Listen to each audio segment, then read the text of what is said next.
টি-20 বিশ্বকাপের high voltage ম্যাচে পাকিস্তানকে 61 রানে হারিয়েছে ভারত। ব্যাটিং বোলিং দুই ইউনিটেই পাকিস্তানি বিপক্ষে ছড়ি ঘুরিয়েছে টিম ইন্ডিয়া। 176 রানের টার্গেটে হার্দিক পান্ডিয়া, জাসপ্রীত বুমরার সামনে পাত্তা পায়নি বাবর ফারহানদের ব্যাটিং ইউনিট।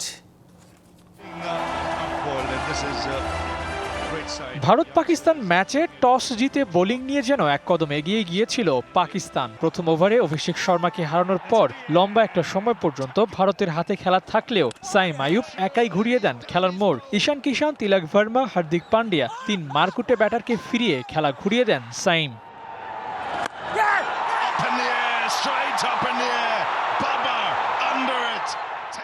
তবে উইকেটে তখনও পড়েছিলেন ভারতীয় অধিনায়ক সূর্য কুমার যাদব। ভালো একটা ইনিংস দেখার জন্য অপেক্ষা বাড়ছিল ভারতীয় সমর্থকদের। ভারতের এক পেশে ব্যাটিংটা এক লহমায় হারিয়েই গিয়েছিল তখন।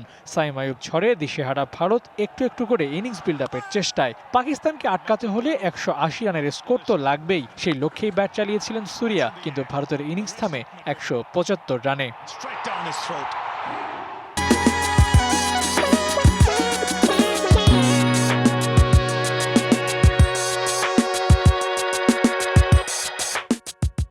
এই টার্গেট নিয়ে পাকিস্তানের বিপক্ষে জিততে হলে এবার এগিয়ে আসতে হবে বোলারদের। নিজের কাজটা বেশ ভালোভাবেই সামলান হার্দিক পান্ডিয়া, তুলে নেন ওপেনার সাহিবজাদা ফারহানের উইকেট। বুমরার ইয়র্কার সামলে উঠতে পারেননি সাইম আইয়ুব। লেগ বিফোরের ফাঁদে পড়ে তিনিও বিদায় নেন। একই ওভারে অধিনায়ক সালমান আঘাকে ফেরান বুমরা, আর ততক্ষণে পাকিস্তান যায় দুমড়ে মুচড়ে।